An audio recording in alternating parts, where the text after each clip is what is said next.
What is up, everyone? I have some really exciting news for you today, especially in regards to AR, because we have a company that I honestly should have expected to get into AR, getting into AR. So without any further ado, let's jump straight into the news. So, first piece of news that we got for today is Pavlov Shack coming to App Lab. And let me tell you, was I spammed with this last night. This honestly happened quite late into yesterday's day, for me anyway, because I'm in Ireland, but that didn't stop people from letting me know that Pavlov Shack is, as a matter of fact, on App Lab now, and that they think it's fantastic. And a great proof of this is the fact that on Upload VR, we can see that Pavlov Shack sees more than 3,000 players on App Lab launch. And as I have said before, I'm not really surprised by this. I know multiple people that would love to be playing Pavlov Shack, but weren't able to because they did not have access to SideQuest. And now all those people are going to flood straight onto the App Lab to check out Pavlov Shack. And who knows, we might even do a multiplayer game on there sometime soon. You know, we have a Discord, so you might want to join. But yeah, I'm so happy for all you guys that can finally check out Pavlov Shack on App Lab, and let me know if you're playing it and what you think about it down below. I love more and more games coming to App Lab. It just gives so much of an opportunity to people. It's great. Okay, this one is the one that I personally am most excited about out of all of these news.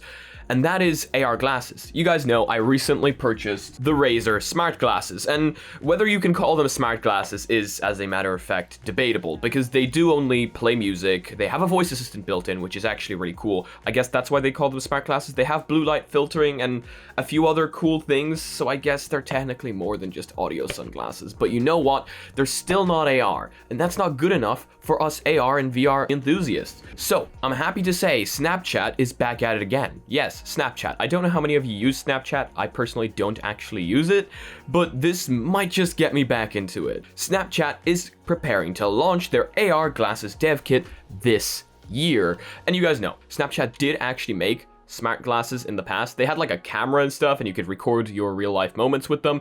I think they were pretty expensive. I don't actually remember. I might try and get my hands on them actually. I don't know. But they are finally preparing to launch some AR glasses. And honestly, because Snapchat is an application available to pretty much everyone, I'm hoping they're gonna take that and put it onto their AR glasses, hopefully making them available to as much of an audience as possible, meaning we may just be looking at 2 releases this year that may give us the possibility to finally have AR for the greater community, because we're looking at Niantic hopefully releasing some AR glasses this year, and we're looking at Snapchat releasing some AR glasses this year. But yeah, Spectacles 2 added water resistance, Spectacles 3 dropped that feature instead of adding a second camera for 3D video capture and effects, and looks like Spectacles 4 will be making the jump to AR. And the Spectacles 3 were priced at $380, which is, I mean, look, they didn't have AR back then. Honestly, if they both released them and they're both around the same price, I guess it kind of depends on feature set for which one I would go for. I'm sure you guys have your own company preferences and like which ones you would go for, so make sure to tell me about that down below. Okay, I know a lot of people on the Discord and a lot of people in our community love Population 1, but they all have this one problem with the game, and that one problem is the fact that you can't make custom games. Well, I'm happy to say Population 1 gets private rooms this Friday, so you can set up custom games. It's about time. I mean, I can imagine that this was probably pretty difficult to release, but Population 1, private rooms beta. You can see the image above what it will look like in game. You'll be able to select either create or join from a menu. When you click join, you'll be able to easily find private rooms that friends have set up, or join a private room based on a specific room code. When you join a private room, you can hang out in the lobby for as long as you want, select who is on a team with who, and compete with as few people as you'd like. You can even pick war mode or the standard 3-person squads mode. This is really, really cool because a lot of people wanted solos, a lot of people wanted different sizes of teams because currently it had to be 3, and finally it seems Population 1 has added this. And that is very, very exciting. I'm looking forward to it. I really am. Let me know if you guys are as happy about this one as I am down below, and whether you guys were waiting for it as well. Okay, this one, yeah, you know what? This could have been, this is something we probably should have expected. Oculus Studios games will become bigger, more complex as development cycles expand. We already know that Oculus has thrown a lot of people into Facebook Reality Labs, and a lot of people are working on mixed reality inside Facebook right now. So it's only a natural course of action that Oculus's games expand with that. And Oculus has made some fantastic titles in the past. Stormlands being one example, Echo VR being another example. Oh my god, did I love Echo VR. The story, the graphics. Oh my god, that was fantastic. It's like I'm almost getting flashbacks because it's almost like you were there. And of course, they've made Echo Arena, which a lot of us do enjoy playing in VR. They've made some really nice titles, and I am really looking forward to see what more they can throw at VR and make these really good titles with really high fidelity graphics and much more in the future. Of course, it is a natural course of action, as I said, as their company expands, as their realm of AR mixed reality expands, and a big proof of that is, as far as content goes, we're working on games now, and have been for a while, that are launching in several years, Doran said. The average development cycle for an Oculus Studio VR titles is getting longer, and you'll start to see bigger, more complex games as a result. That is very exciting, because a lot of people, so many people on Twitter right now, and I totally agree with them, so many creators right now are saying VR is expanding, fantastic, the community is growing, great, we finally have more people in VR, but there's not enough content. People are going to join VR, they're going to see the content, and they're just not going to be happy. There's not much content like Boneworks, like Half-Life Alyx, and I agree with that. We need more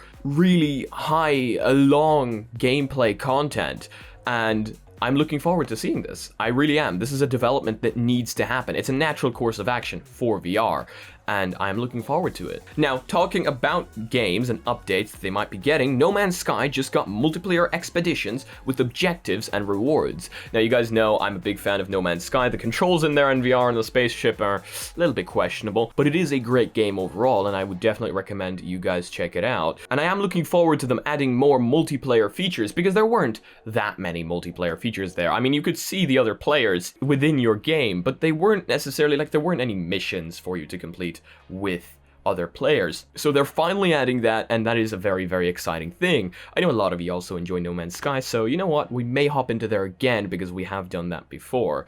So very exciting news for No Man's Sky fans. And of course, this is a very big one. And this is a very big one because technology. Into the Radius is one of the first VR games to support DLSS. If you guys don't know what DLSS is, it is a technology for RTX cards, for NVIDIA cards, that allows the games to just look so much better. I'm not a huge fan of NVIDIA cards, so I don't know much about DLSS. I do know the basic gist of it. However, I did ask KitKat on the Discord server to explain it to me so that I can explain it to you guys. So DLSS is NVIDIA's upscaling technology. It uses their tensor cores and AI to take a lower quality image and reproduce that at a higher quality. However, putting less stress on a card, that depends, because it's pushing a higher frame rate. I mean, people don't use DLSS for 1080p because it looks smeary. 1440 is the minimum for it, in his opinion. And honestly, I think that's a pretty good explanation of it. It basically increases the fidelity of your game, and it is absolutely insane. In the video going over me right now, you can see native 4K versus DLSS 4K. And it is only NVIDIA cards that can currently do this, but it is absolutely fantastic. And the technology is insane. For VR, this could make a huge difference, increasing the fidelity and making it so much more natural looking, kind of almost sharper. I am really looking forward to more technology like this coming out in the future and increasing the fidelity of VR for users like us. Unfortunately, again, I'm on AMD, so I don't get to take advantage of this, but you guys on NVIDIA right now, I can imagine are having a great party. And look, congrats to you. I'm just gonna wait for an AMD counterpart. But as always, I have saved the best till last, and I'm very excited to say, guys, that I am releasing my very own virtual reality headset. Yes, it is happening. It's finally happened. It's been so long. I've been looking at all these companies releasing all these headsets, and none of them had all the features. The price, facial tracking, the eye tracking, everything like that. And you know what? Google stopped putting out Google Cardboard. So it's time I take over the industry. And I'm very happy to say I'm releasing the Misty board. Yes, that's what it's going to be called. I did not just make that up on the spot. That is exactly what it is going to be called. This is 100% serious. You will be able to purchase it for a great price of $70.70, and it will be available on the Mysticle. No, I can't.